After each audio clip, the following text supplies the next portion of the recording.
Hey everybody, it's Waymatea here, and this is a quick video in response to some of the feedback that I received from the University of Alberta students that attended the Words of Dreadlock Wisdom workshop that I hosted for Education Week 2013. And one of the main comments that I got back was that they would have liked a summary of the practical tips for connecting with young people that I was listing, that I had come up with over the years of my teaching. So I'm just going to do that right now. Here we go. These are important because when you connect with young people in your classroom, you establish a relationship that actually is a lifelong relationship, whether you ever talk again or not. As Maya Angelou, I'll paraphrase her, she said, long after you're done teaching, or long after you have left an interaction with someone, they will forget what you said, but they will remember how they felt. And so I think the key for the reason why I really like that quote, which I did a bad job of quoting, is because mostly what I feel is a successful teacher, and you can look back and think of your favorite teacher, is that a teacher who can make a child feel safe, welcomed, appreciated, seen, witnessed, and loved is a teacher that I want teaching my child. So, and everybody has the potential to be that teacher. Here are some of my practical tips. I'm just going to read them. So say hi in the hallway. Greet them at the door when they come through your classroom, especially on the first day of school. Welcome them into your space. Eat lunch with them.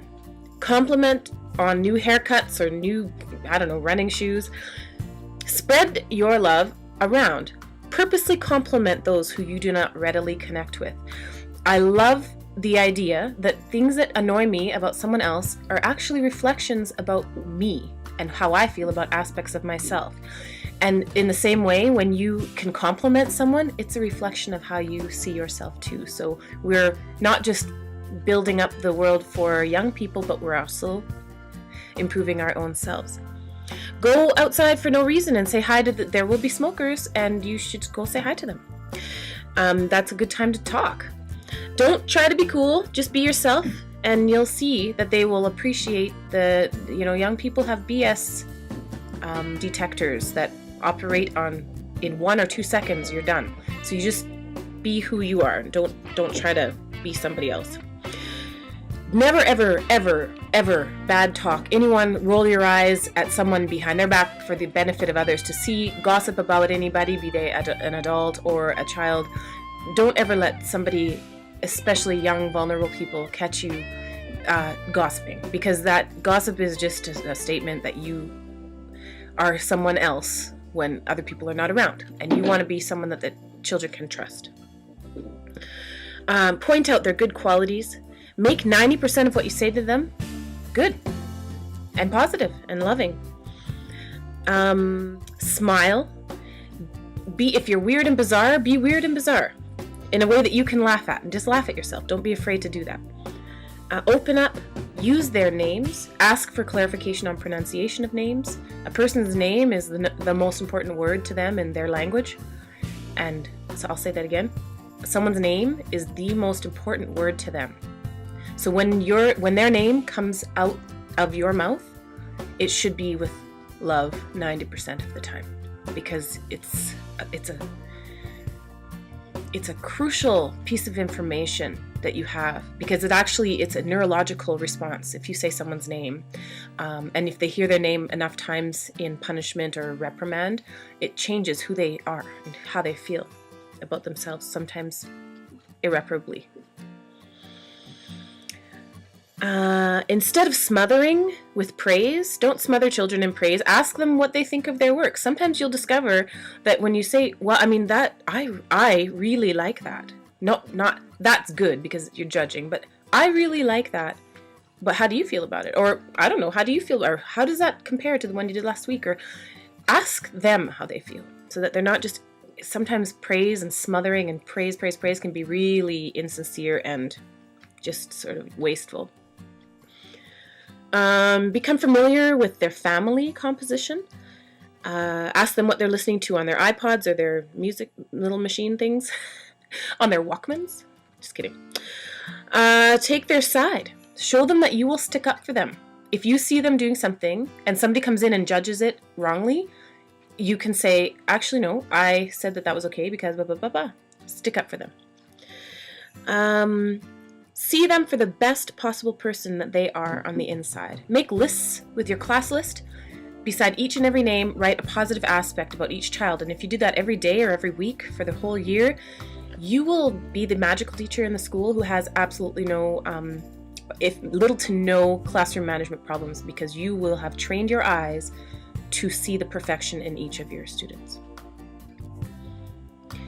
Imagine what their mornings are. Sometimes just a little bit of empathy, because sometimes children come to school, they haven't eaten any breakfast, they haven't even eaten dinner the night before, maybe they had Kool-Aid and they brought like dried up noodles for lunch. You don't know what they, just have empathy for where they're coming from. Treat their parents with respect. Sometimes we get a lot of information when we meet someone's parents, and you never want a child to have to choose between, you know, a connection with you or being loyal to a parent. A parent can be openly dysfunctional, like showing up for interviews smelling like alcohol or being inappropriate or saying terrible things, but you don't judge the parent, because you don't want the child to have to decide who they're gonna. You have a child in a situation where their connection with their parent is damaged, needs you to love them unconditionally, even more so. If they come to school with something like a different expression on their face, or there's a slouch or a cast or whatever, or a scratch or whatever, just ask. Be available to them. Then listen intently to their stories and don't interrupt them with advice. Just listen. Put a little imaginary zipper on your mouth and just listen. Listen, listen, listen. If they are tired, you can comment. Just notice them. Don't judge them. This is a big one for me. Require them to say please and thank you. This is an amazing mutual respect builder, and you don't humiliate them into saying please and thank you. But I required that my kids used to say, please, may I please go to the washroom? And I wouldn't say, I can't hear you. Like, I wouldn't be sarcastic, but I just say, you know what, I just really appreciate it if you say please. And then, like, by October, everybody just says please, thank you. Tell them that they are amazing, that you feel privileged to work with them, that you are glad that they came to your classroom that day. Tell them stories about yourself, appropriate stories. And remember that they want to know who you are.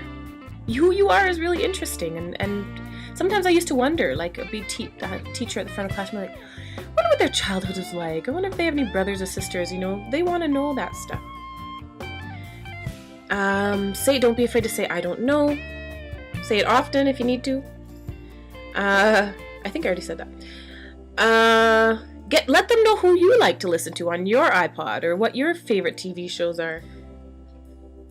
Be the one that everyone is reacting to. I really like that. I got that from PAX with Alison Armstrong. Instead of reacting to other people, be the one that others are reacting to. We have kids who are perfectly behaved in one teacher's classroom, and then they're just out of control in another teacher's classroom. And I think that we can all agree that different teachers have different expectations, and they set the bar in different places. So, ask them to share your dreams. Be an example of non-judgment. Get them to write something unique or share something unique about themselves to share with you. Treat them with respect. Set good boundaries. Set out to have amazing relationships with each and every child. You may save a life, and this is the truth. You will save lives. Look into their eyes. Laugh at yourself. Get into their space. So we're talking about real, like, life and death stuff. I've on more than one occasion been privileged to helped someone in need and also been devastated by the loss of students. So we're talking about real life and death. And as you go into your teaching career or any interaction with people, you know that every interaction can be a gift. You know, your smile can be a gift, as Mother Teresa said. This is Waymatea signing off with these words of Dreadlock Wisdom. One love.